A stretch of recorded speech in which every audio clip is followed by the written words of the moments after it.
guys, so today I'm doing something that I never do on many different levels. Number one, I'm not wearing makeup, which is strange to me.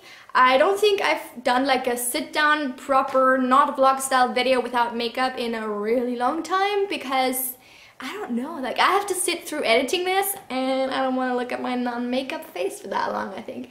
I'm just vain, I guess, I don't know. Anyway, also I'm doing a currently reading, which I never do because I'm never actually currently reading more than one book. It's kind of like a gray area because I often mark books as currently reading on Goodreads and then just like leave them for a really long time. So they're technically currently reading, but I don't like actually read them. So that's a problem. But I actually have plans to be reading all of my books that are marked as currently reading on Goodreads. That's a kind of difficult sentence and that concept, but you know what I mean. Basically, these are the 4 books, as far as I know. I don't know if I have any others, but I think these are the only 4 books that are currently marked as currently reading, and I'm actually actively trying to read all 4. So I will be talking about them. Hopefully this video will make me motivated. This is a motivational video to myself. Let's get into this. So the first book I'm currently reading is actually one I got from my library. It is Ich Tochter eines Yakuza by Shogo Tendo. This is a non-fiction book. It's a memoir by the author, kind of her autobiography, and this book was translated from Japanese, and I think there's also an English version, and it's called Yakuza Moon. And basically it is just the story of this girl whose father is Yakuza. And if you don't know, Yakuza are actually the Japanese mafia, so yeah, that was pretty intriguing. So as I said, this book tells her life story, which was not an easy life whatsoever. She had problems because of her father's Yakuza status. So basically in Japan, many kind of Yakuza bosses are sort of famous, notorious in a way, I guess, so that the police will be aware of who they really are. Or like some of the Yakuza groups actually have like headquarters that are labeled. Or they used to be labeled. I think there was like a law that kind of banned the labeling. But basically they live sort of a kind of public life in many air quotes, but they're still kind of shunned by society, and so Shoko was kind of bullied in school because of that. The reason the police can't really crack down against them is because a lot of the times when they find crimes that they can associate with a certain Yakuza group, a kind of lower ranking Yakuza will take the fall for the whole thing. So the bosses really, they don't get as involved. So it's really kind of difficult to get something to pin on them. That's not to say they never get caught. Her dad does spend some time in prison while she's a child. So I'm like almost 100 pages in, which is almost half, and she's at the point I'm at. She's currently 16 or 17 years old. So a lot of the problems in her life do stem from her father being Yakuza, but also she herself kind of falls in with a really bad crowd. She joins like this girl gang and they take drugs and party, and she doesn't go to school. She doesn't live at home anymore. There is lots of problems in her life. Sexual abuse, as I said, drug abuse. She gets put into like prison for a short period of time, juvie for a short period of time. And she's, at this point, she's not even out of her teenage years yet. So it is just, oh my god. I don't want to say I'm enjoying this book because, like, in the truest sense of the word, that is not enjoyment. But it is a very interesting read, and I'm really liking it. The next book I'm currently reading is Underground by Haruki Murakami, and I keep forgetting the subtitle of this, but it is The Tokyo Gas Attack and the Japanese Psyche. I have talked about this book in my recent book haul, and I am now about a little bit over halfway through. As you can see, I've marked the pages a lot because I am not directly using this as sort of quoting material for my paper I'm writing, but there's a lot of points in this book that I find very insightful and very interesting, or particularly like giving me ideas maybe on a direction I could take my paper in, so that's why I mark them. I said this before, but this book is also non-fiction. It is about the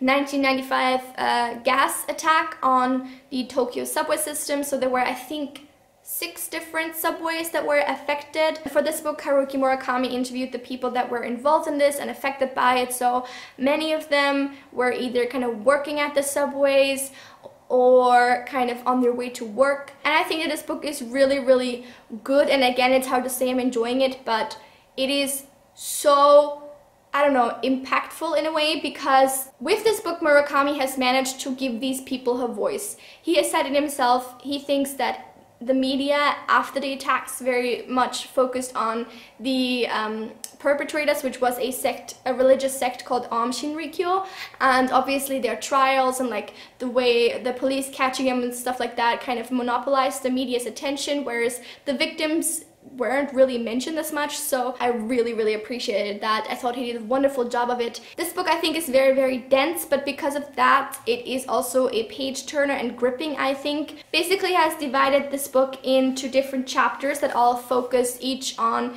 one of the kind of subway carriages that the sarin gas was placed in. It was placed in like newspaper wrappings, I think, the liquid sarin, and then the perpetrators came in with umbrellas and like poked the bags, which released the gas into the subway carriages. He focuses each chapter on each of these specific spots, and then he gives a really quick, brief kind of overview of what happened there. So like the people, the perpetrators and their names and what they did exactly, and the timeline of things, and exactly which stations the carriage, the subway went to, and what happened. And then and this like very short, it's like 3 pages or something, and then we have the interviews where he first gives a quick introduction to the person, which I really appreciated.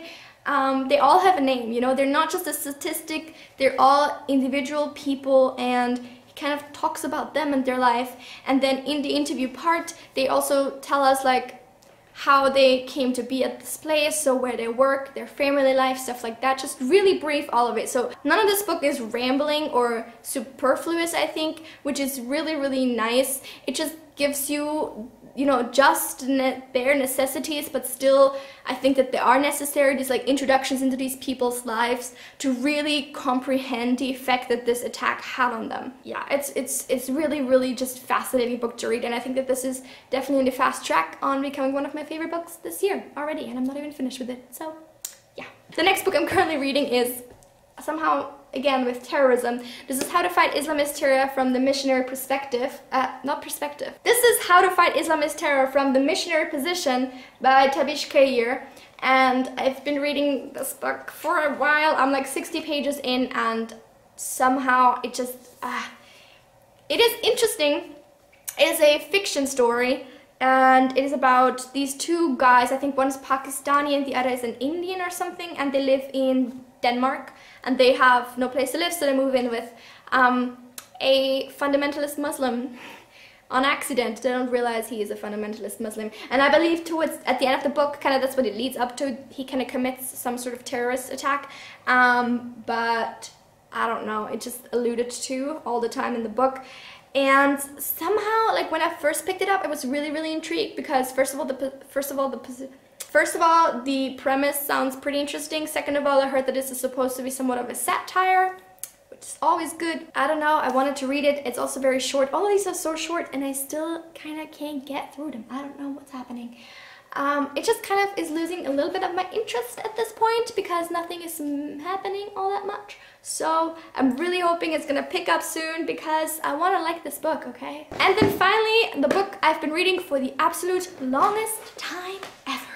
I've never in my life taken this long to read a single book, and it is I'm holding it the wrong way around.